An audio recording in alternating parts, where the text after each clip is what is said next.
Tala ano? Nasaan na lahat ng pera? Malapad ang mga ngiti ni Tala na binuksan ang dalawang attache case. Ang isa dito ay puno ng mga ginto at diamante. Samantalang ang isang case naman, lahat ay puno ng milyones na pera.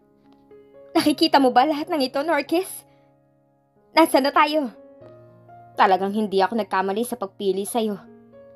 Talaga maaasahan kita. Nakangising wika ni Norquis, sabay halik ng mapusok sa labi ni Tala. Nasaan si Leticia? Tanong niya. Hayun, hinayaan ko na silang dalawa ni Ana. Na makatakas, kunwari concern ako. Naniwala naman ang dalawa. Teka, paano mo sila napaniwala? Muling tanong ni Norquis. Siyempre, sinabi ko lahat sa kanila. Lahat ng nalalaman ko ayon sa sinabi mo. Pagyayabang ni Tala. Kinuwento mo pati ata yung tungkol kay Leticia? Oo, para lalo sila magkagulo. Pinahatid ko pa nga sila sa chopper eh. Humalakhak ng malutong si Norquis. Talagang ang talino mo, Tala. Kaya mahal na mahal kita eh. Niyakap ni Norquis si Tala ngunit gumuhit ang ngiti sa kanyang mga labi. Hindi alam ni Tala na may panganib na nagabang sa kanya.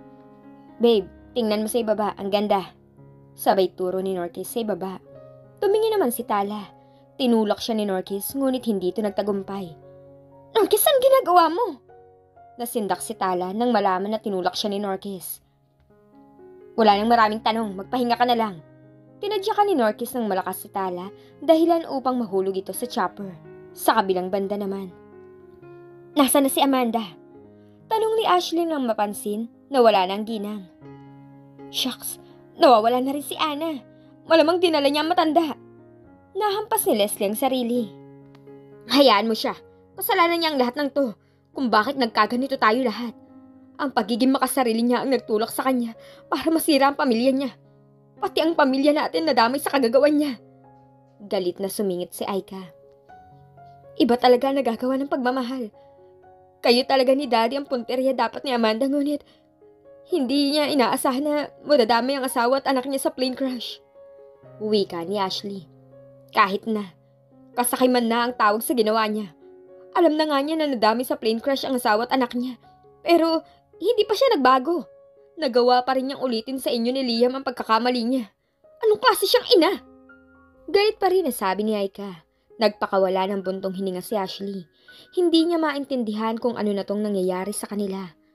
Kanina habang tumatawid sila sa ilog upang dumaan sa tunnel, nakita nila si Ana at Chairman Amanda na hinatid ng chopper.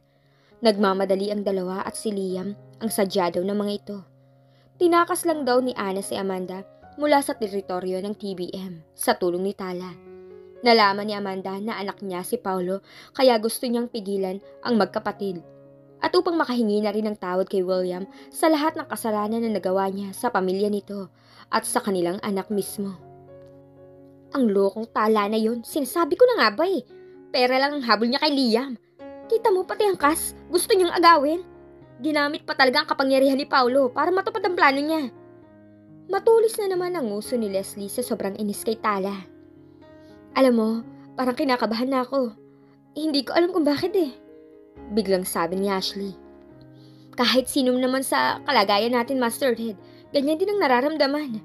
Sagot ni Leslie. Binalingan siya ni Ashley.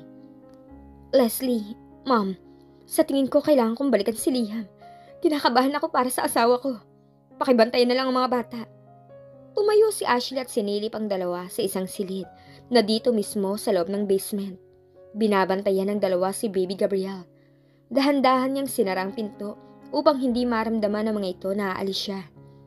Anak, saan ka pupunta? Nag-aalalang tanong ni Aika. Pupuntahan ko ang asawa ko, Mom. Kailangan niya ako. Naluluhang wika ni Ashley. Pero hindi ba kabilin-bilinan niya na dito ka lang at bantayan ang mga anak mo? Pigil ni Aika sa gagawin niya. Mom, dito naman po si Uncle Loron at si Leslie. Marami pang mga tauhan na nakaabang sa labas kung sakaling may darating na kalaban. Hindi ako nag-aalala rito sa pinagtataguan natin dahil ramdam kong safe tayo rito. Pero ikaw, mag-isa ka lang nababalik doon. Paano kung may mangyaring masama sa'yo? Dito ka lang, hindi ka aalis. Hinawakan ni Aika ang braso ng anak. Ma'am, naiintindihan ko po kayo pero talagang kailangan kong tulungan si Liam para talunin ang mga kalaban. Aalis na po ako. Kinuha niya ang kamay ng kanyang ina at dinikit yon sa kanyang noo upang humingi ng basbas sa kanyang pagalis. Tutol man si Aika ngunit wala siyang magawa. Mag-ingat ka. Tanging nasabi lamang niya upang gumaan ang dibdib nito. Thank you, ma'am. Sandaling yumakap siya dito bago lumabas ang tunnel. Wala na ring nagawa si Loron. Hindi naman niya pwedeng iwanan ang pamilya ng master niya sa mga tauhan niya lang. Kailangan niyang protektahan mismo ang pamilya nito. Sa kabilang banda sa parte ni Liam, nasindak sila ni Brian kung sino si Paolo. Maliban na lang kay Ana dahil alam na niya kung sino ito. Siya ang nilapitan nito noon upang sirain si Ashley at Kevin. Nagtagumpay siya nung una ngunit pagdating kay Liam hindi na. Hindi siya nagtagumpay dahil mas inuna niyang sirain si Ashley sa party kaysa sakitin si Liam. Ginawa siyang bihag ni Paolo dahil dito. Sa huli si Tala naman ang ginamit nito upang sirain ng dalawa dahil alam nitong kayang manipulahin ni Tala si Amanda. Which is pasok sa plano nito. Wise si Paolo mag-isip. Mukha lang itong mabait sa mga taong hindi alam ang tunay na pagkatao nito. Kung alam niya lang ganito ang mangyayari sa kanya, sana hindi niya sinunod si Paolo. Naging makasaril siya pati ang kanyang ina dahil sa kumpanya ni Ashley. Attorney Shaw? Hindi makapaniwala si Liam sa lalaking tumambad ngayon sa harapan niya, ang karibal niya sa pagmamahal kay Ashley. Kahit putok na ang labi ni Attorney Shaw at puno ng dugo ang bunganga nito dahil sa mga ngipin na natanggal sa kanya, pinilit pa rin ito ang bumangon. Tiningnan nito ang inang si Amanda at ang amang si William bago binalik ang tingin kay Liam. Nanunuya ang mga mata nito na tumingin sa kanila. Ha? Ano to ha? Hindi ko alam na may drama palang magaganap dito. Pweh! Sabay dura ng dugo nito. Anak, maniwala ka. Ikaw ang anak ko si Paolo. Umiiyak na wika ni Amanda. At paano kita naging ina? Lumapit ka noon kay Daddy. Nakipagsosyo ka sa kanya. Nakita mo na ako, di ba? Alam mo na ako ang tumanggap ng trabaho. Para puksain ang mga apo mo na pamangkin ko pala. Anong klaseng nanay ka na hindi mo nararamdaman na anak mo ako? Ha? Ngayon gusto mong maniwala ako na ina kita? Kung hindi mo ako nararamdaman, mas lalong hindi kita nararamdaman na ina ko. Wala akong iba maliban lamang sa taong nagpalaki sa akin. Panay ang buhos sa mga luha ni Amanda habang nakikinig sa mga masasakit na salita na binitawan ni Paolo. Anak, huwag mo akong matawag-tawag na anak dahil kinamumuhian kita. At ano to? Nagpapatawa ba kayo? Ama ko siya? Sabay turo kay William na nakasandal sa wheelchair at tulala na naman sa kawalan, ngunit patuloy lang sa paglandas ang mga luha nito. Ha!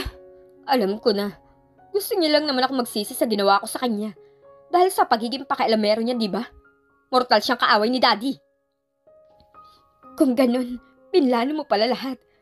Kung bakit ka lumapit sa akin? Nabaling ang atensyon nilang lahat sa babaeng nagsalita ngayon lang. Ashley? Nagulat si Paolo, aka Attorney Shaw, nang makita si Ashley. Kaya pala kahit saan ako magpunta, nandun ka rin. Sinabi mo gusto mo akong protektahan. Ano ba siya? Pinagkatiwalaan kita, Rob. Pinagkatiwalaan na hindi mo nga ako kayang mahalin eh. Larawan mo palang noon ang pinakita ni Daddy sa akin. Minahal na agad kita, Ashley.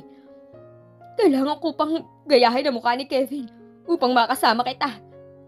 Pero, bakit si Liam na isang gabi mo lang nakasama sa kama ang siyang minahal mo? Anong ibig mong sabihin? Hindi makapaniwalang tanong ni Ashley. Hindi totoong may kambal si Kevin. Yun lang ang dahilan niya upang hindi kami mabuko. Nung malaman ko may relasyon kayong dalawa, ginamit ko si Ana. Tinakot ko si Kevin. Binigyan ko rin ng sarili niyang kumpanya upang manahimik at makiayon sa mga plano ko. Nalaman ni Daddy. Inutusan niya si Mr. Gelson. Ngunit umeksena ang lokong to kaya naagaw ka na naman ng ibang lalaki sa akin. Bumuhos sa mga luha ni Ashley dahil sa mga nalaman niya. Hindi niya alam kung sino kay Kevin at Rob ang paniniwalaan niya. Mas loko ka. Pasinghal na wika ni Liam habang dinuduro ng daliri nito ang direksyon ni Rob. Napakaloko mo. Alam mo ba kung bakit? Dahil nagawa mong saktan ang sarili mong pamilya. Sa anong dahilan, ha? Sa pagmamahal mo kay Ashley na sarili mong kapatid? O dahil sa kagustuhan ng iyong ama? Alin dun sa dalawang binanggit ko ang pinakadahilan mo? Pareho. Mahal ko si Ashley, kaya nga ako pumayag sa ina mo. Napatay ng binhi mo. Ngunit umeksena tong matandang to. Sabay tingin ng masakit sa putol na paa ni William at saka idinagdag. Alam mo bang gustong-gusto na kitang tapusin noon? Ngunit hindi ko maintindihan sa sarili ko kung bakit pinili ko pa na buhayin ka. Ngunit salamat sa mga paa mo. Dahil napaniwala ako si Dad na wala ka na. Masisisi mo ba ako? Kung wala akong ibang ginawa kundi patunayan sa daddy ko na karapat dapat akong maging anak niya. Simula nang magkaisip ako, siya na ang nakagisnan kong ama. Napaniwala niya ako na wala na ang aking ina at ako lang ang nabuhay sa plane crash. Gumuhit ang sakit sa mukha nito at tiningnan si Amanda. Pinagpipilitan mong ina kita? Pero bakit nangyari sa akin to ha? Bakit siya? Ang ganda ng buhay niya kasama mo. Samantalang ako malupit na amang kinagisnan ko. Sabay duro kay Liam at ipinagpatuloy ang pagsasalita habang nakatingin kay Ashley. At ikaw, bakit sa dinami-dami ng babae ikaw pang minahal ko? Parang gusto na nitong pumatay sa mga oras na to. Palipat-lipat ang mga tingin nito sa kanilang lahat. Baka sa magkahalong pagsisisi, pagkapuot at galit sa kanyang muka habang nananatiling nakatitig kay Amanda. Alam mo bang itinago ako ni Daddy sa basement? Dahil sabi niya ayaw niyang makita ako ng mga kalaban. Dahil pupuksain daw ako. Ang sabi niya kakausapin ko lang daw ang namatay kong ina upang hindi ako matakot. Araw-araw akong nabuhay sa dilim mag-isa at nagdadasal na sana kunin na rin ako ng nanay ko. Ngunit kahit sa dilim, hindi siya nagpakita sa akin. Pilit kong nilalabanan ang takot ko. Dahil kapag pinilit kong lumabas, papatayin ako sa palo ng daddy ko. Gumawa ako ng maliit na butas para lang makita ko ang sinag ng araw at maramdaman ko man lang na may liwanag sa buhay ko. At totoong nakita ko ang liwanag nang tahakin ko ang landas na tinuro sa akin ng daddy ko. Sa murang edad, tinuruan niya ako kung paano pumuksa. Alam niyo ba kung bakit naging malupit akong abogado? Para lahat ng kasamaan ng daddy ko may pagtatanggol ko. Ganyan ko siya kamahal. Ang sinasabi nila na hindi ako tumatanggap ng bayad sa mga kliyente ko. Kasinungalingan yun. Dahil wala pa akong hinawakan na kaso na walang bayad ng milyones. Meron pala. Mayroon pala akong espesyal na kliyente. Ang pinakamamahal kong babae. Siya lang ang hindi ko pinagbabayad ng serbisyo ko. Diba, Ashley? Hindi na nito hinayaan pang sumagot si Ashley dahil muli na nitong pinagpatuloy ang kwento. Naaalala mo ba nung mamasyal tayo? Sa araw ng kaarawan mo? Ang saya-saya ko nun. Kahit pa na alam kong pagdating ko sa bahay pwede na akong patayin ng daddy ko dahil imbis na paibigin kita, ako ang umibig sa'yo. Pinakita niya ang picture mo sa akin upang paibigin ka, ngunit boyfriend mo na si Kevin. Mabuti naman ang boyfriend mong uto-uto. Nasilaw sa pera kaya pumayag na substitute ko. Noong araw na pagsamantalahan ka ni Johnson, ako dapat yun eh. Ako dapat ang pupunta bilang si Kevin, ngunit inunahan ako ni daddy. Hindi niya ako hinayaan na makaalis. Nanatili ako sa tabi niya habang nanonood ng mga kaganapan sa hotel. Pati ang pagpasok mo sa silid ni Liam, alam ko lahat ng yun. Kaya nung sinabi ni Amanda na hinahanap ka ni Liam, pinakalat ko rin ang mga tauhan ko upang mailigaw ang paghanap ng mga tauhan mo. Nagtataka ako kung bakit hinayaan lang ako ni Daddy. Yun pala may iba siyang pinaplano. Yun ay ang gamitin si Amanda laban sa anak niya. At nakakatawa pa. Ginamit rin pala niya ako laban sa aking ama't kapatid. Small world, isn't it?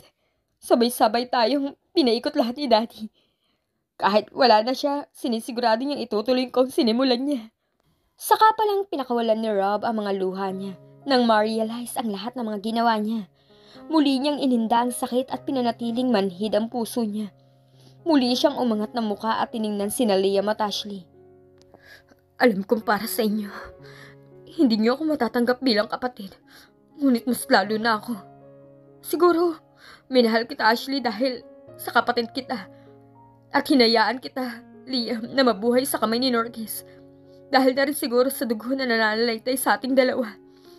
Gusto ko kayong mawala noon, ngunit hindi sa kamay ko dahil kapag akong gumawa, sigurado akong hindi ko magagawa. Taas no itong tumingin sa lahat saka idinagdag. Mawawala akong paninindigan ang lahat ng kasalanan na ginawa ko kung meron man akong dapat pagsisihan. Yun ay ang araw na pinanganak ako at ang araw na binigyan pa ako ng pagkakataon upang mabuhay. Ngunit salamat pa rin at sa huling sandali nalaman ko kung sino talaga ako. Hindi ako hihingi ng tawad dahil alam kong wala ng kapatawaran ang lahat ng ginawa ko. Binalingan nito si Amanda at saka pinagpatuloy ang pagsasalita. Kung sakali mang totoo ang reincarnation sa mundo, ipagdarasal ko na sana susunod kong buhay, hindi na ikaw ang nanay ko. Dahil kapag nangyari yun, muli ko lang papatay ng sarili ko. Pagkatapos sabihin yun, mabilis niyang hinugot ang patalim na nakaipit sa kanyang baywang at buong tapang na tinapos sa kanyang buhay. Biglang natulala silang lahat habang nakatingin kay Paulo na wala ng buhay sa sahig. Patuloy sa pag-agos ng dugo mula sa leeg nito habang nananatiling nakadilat ang mga mata. Anak! Walang kasing lakas sa sigaw ni Amanda habang gumagapang papunta sa anak niya. Niyakap niya ito at humagulhol ng iyak habang nakasubsob ang ulo sa dibdib ni Paulo. Lahat ng ito nangyari dahil sa kanya. Tama ang anak niya. Wala siyang silbi ng klase ng ina.